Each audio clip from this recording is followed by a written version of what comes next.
ओम शांति। आज है 7 अप्रैल, शिव बाबा की साकार मुरली।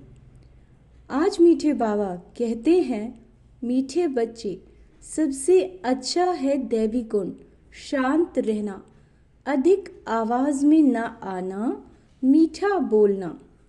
तुम बच्चे अभी टॉकी से मूवी से साइलेंस में जाते हो, इसीलिए अधिक आवाज में ना आओ। दर्शन किस मुख्य धारणा के आधार से सर्व दैवी गुण स्वतः आ जाते हैं? मुख्य है पवित्रता की धारणा। देवताएं पवित्र हैं, इसीलिए उनमें दैवी गुण है। इस दुनिया में कोई भी दैवी गुण नहीं हो सकते। रावण राज्य में दैवी गुण कहाँ से आए? तुम रॉयल बच्चे अभी दैवी गुण धारण कर रहे हो। गीत है, भोलेनाथ से निराला कोई और नहीं। ओम शांति। अभी बच्चे समझते हैं कि बिगड़ी को बनाने वाला एक ही है। भक्ति मार्ग में अनेकों के पास जाते हैं, कितनी तीर्थ यात्राएं आदि करते हैं। बिगड़ी को बनाने वाला, पतितों को पावन बनाने वाला तो एक ही है। सदगति दाता, गाइड, लिबरेटर भी वह एक है। अब गायन है, परंतु अनेक मनुष्य, अनेक धर्म, मठ, पंथ, शास्त्र होने के कारण अनेक रास्ते ढूंढते रहते हैं। सुख और शांति के लिए सत्संगों में जाते हैं। जो नहीं जाते वह मायावी मस्ती में ही मस्त रहते हैं। यह भी तुम बच्चे जानते हो, अभी कलयुग का अंत है। मनुष्य ये नहीं जानते कि सतयुग कब होता है, अभी क्या है।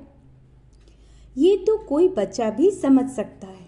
अंडरलाइन करेंगे, ये तो कोई बच्चा भी समझ सकता है। नई दुनिया में सुख और पुरानी दुनिया में दुख होता है।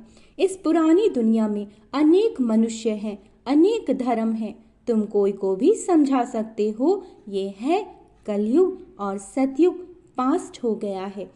वहाँ एक ही आदि सनातन देवी देवता धर्म था और कोई धर्म नहीं था।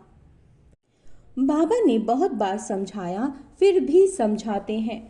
जो आए उनको नई दुनिया और पुरानी दुनिया का फर्क दिखाना चाहिए। बल वह क्या भी कहे, कोई 10,000 वर्ष आयु कहते, कोई 30,000 वर्ष आयु कहते। अनेक मतें है ना, अब उन्हों के पास तो है ही शास्त्रों के मत। अनेक शास्त्र, अनेक मत, मनुष्यों की मत है ना। शास्त्र भी लिखते हैं तो मनुष्य है ना। देवताएं कोई शास्त्र नहीं लिखते। सतयुग में देवी देवता धर्म होता है, उन्हों को मनुष्य भी नहीं कहा जा सकता। तो जब कोई मित्र संबंधी आदि मिलते हैं तो उनको बैठ ये सुनाना चाहिए। बाबा कहते, विचार की बात है, नई दुनिया में कितने थोड़े मनुष्य होते हैं, पुरानी दुनिया में कितनी वृद्धि होती है।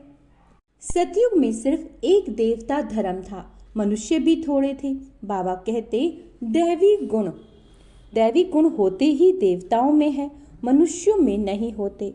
तब तो मनुष्य जाकर देवताओं के आगे नमस्ते करते हैं ना, देवताओं की महिमा गाते हैं, जानते हैं वह स्वर्गवासी है और हम नरकवासी हैं। कलयुगी मनुष्यों में दैवी गुण हो न सके।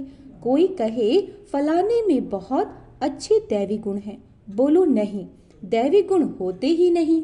दैवी गुण होते हैं देवताओं में, क्योंकि वो पवित्र हैं। यहाँ पवित्र न होने के कारण कोई में दैवी गुण हो न सके, क्योंकि असुरी रावण राज्य। बाबा कहते, नए झाड़ में दैवी गुण वाले देवताएं रहते हैं, नए झाड़ में, फिर पुराना झाड़ होता है।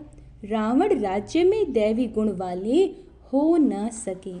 सतयुग में आदि सनातन देवी देवताओं का प्रवृत्ति मार्ग था। अच्छा, प्रवृत्ति मार्ग वालों की ही महिमा गाई हुई है। सतयुग में हम ही आत्माएं जब सतयुग में थे, बाबा कहते हैं पवित्र देवी देवता थे, संन्यास मार्ग नहीं था तब। कितनी पॉइंट्स मिलती हैं तुम्हें, परंतु सभी पॉइंट्स किसी की बुद्धि में रह नहीं सकती, पॉइंट्स भूल जाती हैं, इसीलिए फेल हो जाते हैं। बाबा कहते, दैवी गुण धारण नहीं करते, एक ही दैवी गुण अच्छा है।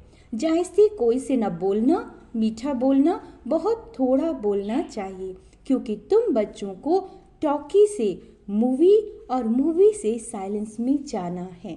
ठीक है, कौन सा दैवी गुण धारण करना है? कम बोलो, मीठा बोलो और धीरे बोलो, हो सके तो बोलो ही नहीं। ठीक है, क्योंकि बाबा कहते बच्चों को टॉकी से मूवी और मूवी से साइलेंस में जाना है। तो टॉकी को बहुत कम, टॉकी यानी बोलना, बहुत कम करना चाहिए। जो बहुत थोड़ा धीरे से बोलते हैं तो समझते हैं ये रॉयल घर का है। मुख से सदैव रतन निकले। सन्यासी अथवा कोई भी हो, उनको नई दुनिया और पुरानी दुनिया का कंट्रास्ट बताना चाहिए। सतयुग में दैवी गुण वाले देवताएं थे, वह प्रवृत्ति मार्ग था। तुम सन्यासियों का धर्म ही अलग है। क्या कहा बाबा ने? तुम सन्यासियों का धर्म ही अलग है। फिर भी यह तो समझते हो ना, नई सृष्टि सतो प्रधान होती है और अभी कैसी है? तमो प्रधान है। आत्मा तमो प्रधान होती है तो शरीर भी तमो प्रधान मिलता है। अभी है ही पतित दुनिया, सबको पतित कहेंगे। वह है पावन सतो प्रधान दुनिया, वही नई दुनिया सो अब पुरानी होती है। इस समय सभी मनुष्य आत्माएं नास्तिक हैं, इसीलिए ही हंगामे हैं। धनी को न जानने के कारण आपस में लड़ते झगड़ते रहते हैं। धनी यानी शिव बाबा, उनको जानते नहीं है। वो कहता है मेरा ये है, मेरा ये भगवान है। रचयिता और रचना को जानने वाले को आस्तिक कहा जाता है। रचयिता कौन है? शिव बाबा, और हम क्या है? रचना। तो इसको जानने वाले को आस्तिक कहा जाता है। संन्यास धर्म वाले तो नई दुनिया को जानते ही नहीं। बाबा कहते तो वहां आते ही नहीं। बाप ने समझाया सब आत्माएं तमो प्रधान बनी हैं। फिर सभी आत्माओं को सतो प्रधान कौन बनाए बताओ? वह तो बाप ही बना सकते हैं ना। सतो प्रधान दुनिया में थोड़े मनुष्य होते हैं, बाकी सब मुक्ति धाम में रहते हैं। ब्रह्म तत्व है जहां हम आत्माएं निवास करती हैं, उसको कहा जाता है ब्रह्मांड। बाबा कहते आत्मा तो अविनाशी है। यह अविनाशी नाटक है जिसमें सभी आत्माओं का पार्ट है। बहुत गहरी लाइन है, जिसमें सभी आत्माओं का पार्ट है। नाटक कब शुरू हुआ ये कभी कोई बता न सके। ये अनादि ड्रामा है। बाप को सिर्फ पुरानी दुनिया को नई दुनिया बनाने आना पड़ता है। ऐसे नहीं कि बाप नई सृष्टि रचते हैं। जब पतित होते हैं तब ही पुकारते हैं। सतयुग में कोई पुकारते नहीं, है ही पावन दुनिया। रावण पतित बनाते हैं, परम पिता परमात्मा आकर पावन बनाते हैं।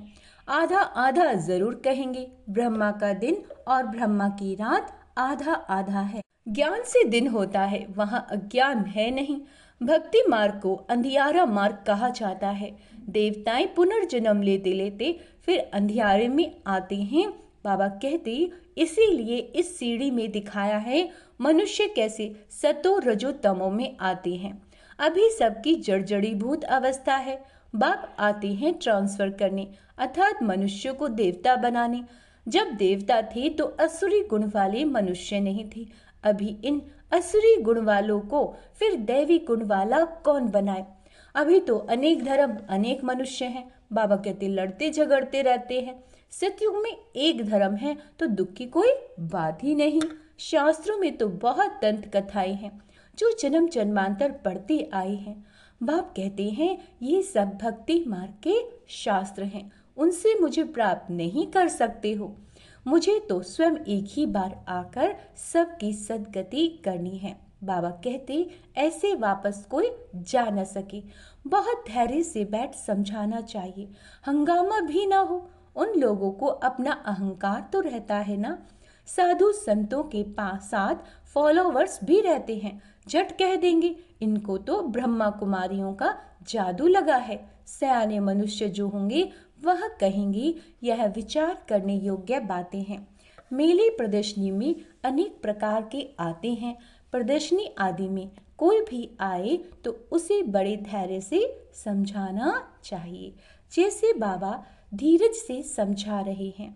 बहुत जोर से बोलना नहीं चाहिए। प्रदर्शनी में तो बहुत इकट्ठे हो जाते हैं ना, फिर कह देना चाहिए आप कुछ टाइम देकर एकांत में आकर समझेंगे तो आपको रचयिता और रचना का राज समझाएंगे। रचना के आदि मध्य अंत का ज्ञान रचयिता बाप ही समझाते हैं, बाकी तो सब नेति नेति ही करके जाते हैं। कोई भी मनुष्य जा न सके, ज्ञान से सद्गति हो जाती, फिर ज्ञान की दरकार नहीं रहती। यह नॉलेज सिवाय बाप के कोई समझा ना सके। समझाने वाला कोई मनुष्य होगा तो मनुष्य समझेंगे, यह भी अनुभवी है। जरूर सत्संग आदि किया होगा, कोई बच्चे समझाएंगे तो कहेंगे ये क्या जाने, तो ऐसे ऐसों को बुजुर्ग का असर पड़ सकता है। बाप एक ही बार आकर ये नॉलेज समझाते हैं, तमो प्रधान से सतो प्रधान बनाते हैं। माताएं बैठ उनको समझाएंगी तो खुश होंगे। बोलो, ज्ञान सागर बाप ने ज्ञान का कलश हम माताओं को दिया है, जो हम फिर औरों को देते हैं। बहुत नम्रता से बोलते रहना चाहिए। शिव ही ज्ञान का सागर है जो हमको ज्ञान सुनाते हैं। कहते हैं, मैं तुम माताओं द्वारा मुक्ति जीवन मुक्ति का गेट खोलता हूँ और कोई खोल ना सके। हम अभी परमात्मा द्वारा पढ़ रहे हैं, हमको कोई मनुष्य नहीं पढ़ाते। ज्ञान का सागर एक ही परमपिता परमात्मा है।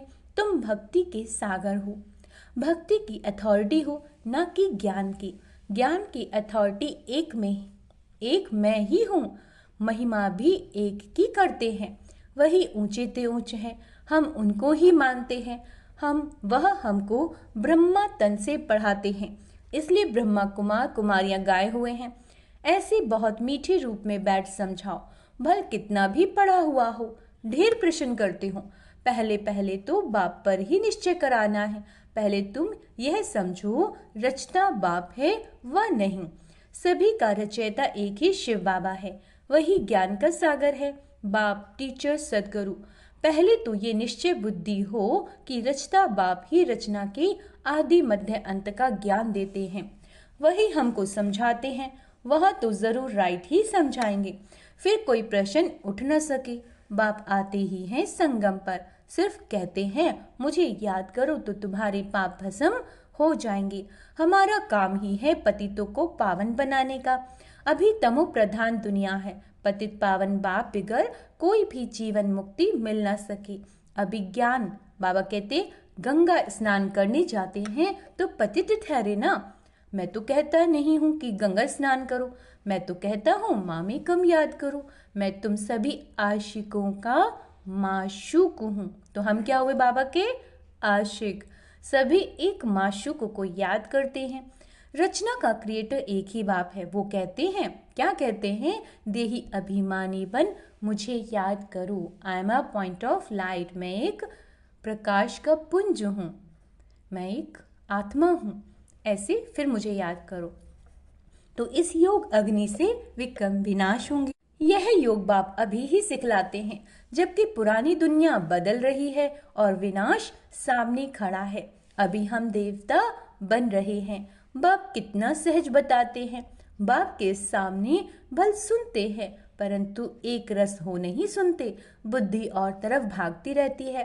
भक्ति में भी ऐसे होता है, सारा दिन तो वेस्ट जाता है, बाकी जो टाइम मुकर्रर करते हैं उसमें भी बुद्धि कहाँ कहाँ चली जाती है। सबका ऐसा हाल होता होगा, माया है ना।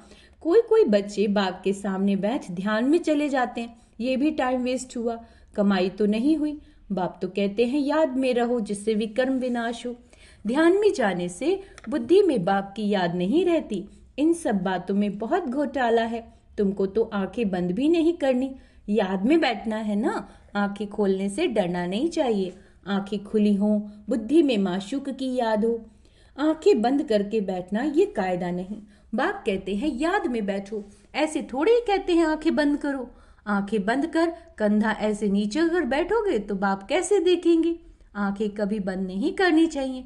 आंखें बंद हो जाती हैं तो कुछ दाल में काला होगा और कोई को याद करते होंगे। बाप तो कहते हैं कोई मित्र संबंधी आदि को याद किया तो तुम सच्चे आशिक नहीं ठहरे। सच्चा आशिक बनेंगे तभी ऊंचा पद पाएंगे। मेहनत सारी याद में है। देह अभिमान में बाप को भूलते हैं, फिर धक्के खाते रहते हैं। और बहुत मीठा भी बनना चाहिए। बाबा कहते वातावरण भी मीठा हो, कोई आवाज नहीं, कोई भी आए तो देखे बात कितनी मीठी करते हैं। बहुत साइलेंस होनी चाहिए, कुछ भी लड़ना झगड़ना नहीं, नहीं तो जैसे बाप टीचर गुरु तीनों की निंदा कराते हैं, वह फिर पद भी बहुत कम पाएंगे।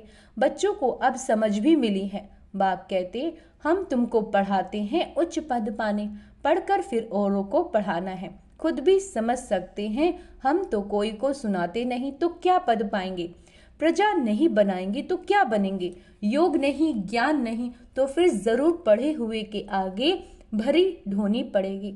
अपने को देखना चाहिए। इस समय नापास हुए, कम पद पाया तो कल्प कल्पांतर कम पद हो जाएगा। बाप का काम है समझाना, नहीं समझेंगे तो अपना पद भ्रष्ट करेंगे। कैसे किसी को समझाना चाहिए वह भी बाप समझाते रहते हैं। जितना थोड़ा और आहिस्ते बोलेंगे उतना अच्छा। बाबा सर्विस करने वालों की महिमा भी करते हैं ना। बहुत अच्छी सर्विस करते हैं तो बाबा के दिल पर चढ़ते हैं। सर्विस से ही तो दिल पर चढ़ेंगे ना। याद की यात्रा भी जरूर चाहिए, तभी सतो प्रधान बनेंगी। सदा सजा जायस्ती खाएंगे तो पद कम हो जाएगा। बाप भस्म नहीं होते तो सजा बहुत खानी पड़ती है, पद भी कम हो जाता है। किसी को उसको घाटा कहा जाता है। बाबा कहते हैं यह भी व्यापार है, घाटे में नहीं जाना चाहिए। नैविक गुण धारण करो, उच्च बनना चाहिए। बाबा उन्नति के लिए किस्म किस्म की बातें सुनाते हैं। अब जो करेंगे सो पाएंगे। तुमको परिस्तान बनना है। परिस्तानी गुण भी ऐसे ही धारण करने हैं। कौन से? कम बोलो, मीठा बोलो, धीरे बोलो और जरूरत हो तो ही बोलो, है ना। और बड़े प्यार से ही किसी को ज्ञान सुनाना है। अच्छा, मीठे मीठे से केला दे बच्चों प्रति माता पिता बाप दादा का याद प्यार और गुड मॉर्निंग। रूहानी बाप की रूहानी बच्चों को नमस्ते। हम रूहानी बच्चों की रूहानी माता पिता बाप दादा को याद प्यार गुड मॉर्निंग नमस्ते। मीठे बाबा शुक्रिया, बाबा शुक्रिया। बाबा कहते धारणा के लिए मुख्य सार किसी से भी बहुत नम्रता से और धीरे से बातचीत करनी है। बोलचाल बहुत मीठा हो, साइलेंस का वातावरण हो, कोई भी आवाज ना हो, तब सर्विस की सफलता होगी। सच्चा सच्चा आशिक बन एक माशूक को याद करना है। याद में कभी आंखें बंद करके कंधा नीचे करके नहीं बैठना, देही अभिमानी होकर रहना है। वरदान सर्व खजानों को सह के प्रति और औरों के प्रति यूज करने वाली अखंड महादानी भव। जैसे बाप का भंडारा सदा चलता रहता है, रोज देते हैं, ऐसे आपका भी अखंड लंगर चलता रहे, क्योंकि आपके पास ज्ञान का, शक्तियों का, खुशियों का भरपूर भंडार है। इसे साथ में रखने व यूज करने में कोई भी खतरा नहीं। ये भंडारा खुला होगा तो चोर नहीं आएंगे, बंद रखेंगे तो चोर आ जाएंगे। इसलिए रोज अपने मिले हुए खजाने को देखो और स्वयं के प्रति और औरों के प्रति यूज करो तो अखंड महादानी बन जाएंगे। स्लोगन है सुने हुए को मनन करो, मनन करने से ही शक्तिशाली बनेंगे। सुने हुए को मनन करना है। अच्छा, अव्यक्त इशारा कंबाइंड स्वरूप की स्मृति से सदा विजयी बनो। सेवा और स्थिति, बाप और आप ये कंबाइंड सेवा करो तो सदा फरिश्ते स्वरूप का अनुभव करेंगे। सदा बाप के साथ भी हैं, साथी भी हैं, यह डबल अनुभव हो। स्वयं की लगन में सदा साथ का अनुभव करो और सेवा में सदा साथी का अनुभव करो। अच्छा, ओम शांति। आज का स्वमान अभ्यास करेंगे। मैं अखंड महादानी हूँ।